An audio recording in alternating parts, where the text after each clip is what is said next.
इसको लगा डाला तो लाइव जिंगल आला, यस, नो टेंशन हो जाओगे। ये वाला प्रोडक्ट इंस्टॉलेशन अगर आपने अपने घर पे कर लिया तो ठीक है। मैं समझाता हूँ क्या है। बॉक्स के अंदर 3 आइटम आते हैं, एक कंट्रोलर है, कुछ सेंसर्स वगैरह आते हैं। ग्रीन स्टार कंपनी है, ये सर्टिफाइड कंपनी है, ऑटोमेटिक पंप कंट्रोलर है। ये डिस्प्ले वगैरह सब कुछ इसके अंदर शो होते हैं, नंबर भी है, इनकी वेबसाइट वगैरह सब कुछ है। इसके साथ में एक रिले कंट्रोलर आता है, एक सेंसर वाला वायर आता है 100 फीट का। आपके घर में नॉर्मल पंप हो या फिर समरसेबल, हम आपको समरसेबल पंप की वायरिंग सिखाएंगे। तो ये देख सकते हैं, पहले आपके समरसेबल पंप के पास में इस प्रोडक्ट को इंस्टॉलेशन करना है। 2 कीले ठोक करके आसानी से इंस्टॉलेशन कर सकते हैं। चलिए अब इसकी वायरिंग सीखते हैं। तो यहाँ पर पंप के अंदर 2 वायर होते हैं, एक मोटर का, एक न्यूट्रल फेज। तो न्यूट्रल फेज वाला जो मेन इनपुट लाइन है, इसको बाहर निकालिए और इसी इनपुट लाइन को हमारे इस वाले प्रोडक्ट के अंदर डालिए, यानी कि इनपुट साइड के अंदर। जैसे कि आप देख सकते हैं, न्यूट्रल और फेज मेन सप्लाई को हमने इनपुट कर दिया। अब यहाँ से एक आउटपुट निकल के पैनल के इनपुट में जाएगा। तो आप देख सकते हैं, एक वायर का टुकड़ा लेंगे,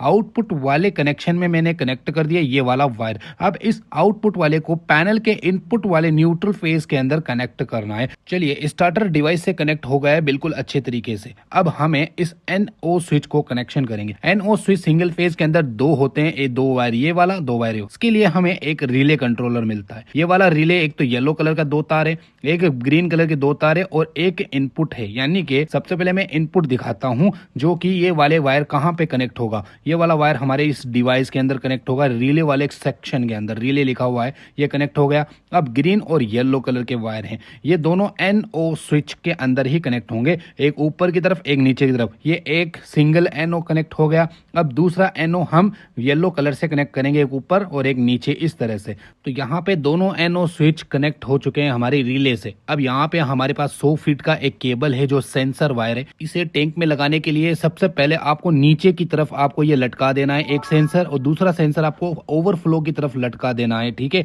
ये सेटिंग करने के बाद आप पानी के अंदर आराम से इसे डाल सकते हैं। शॉक प्रूफ है, करंट वगैरह कुछ भी नहीं लगने वाला। अब इस डाटा केबल को बाहर निकालिए इस तरह से और सीधा ही पैनल के पास ले जाइए यहाँ पर। अब अंदर लगे हुए स्विच सेटिंग को 1 नंबर वाले स्विच को ऊपर करना है और यहाँ पे ऑन करना है डिवाइस। अब थोड़ी देर रुकना है और कैलिब्रेटिंग मोड स्टार्ट होता है। जैसे ही स्टार्ट हो जाता है तो अब आपको डिवाइस ऑफ करना है और सारे स्विच नीचे करके आपको सेंसर कनेक्ट करना है।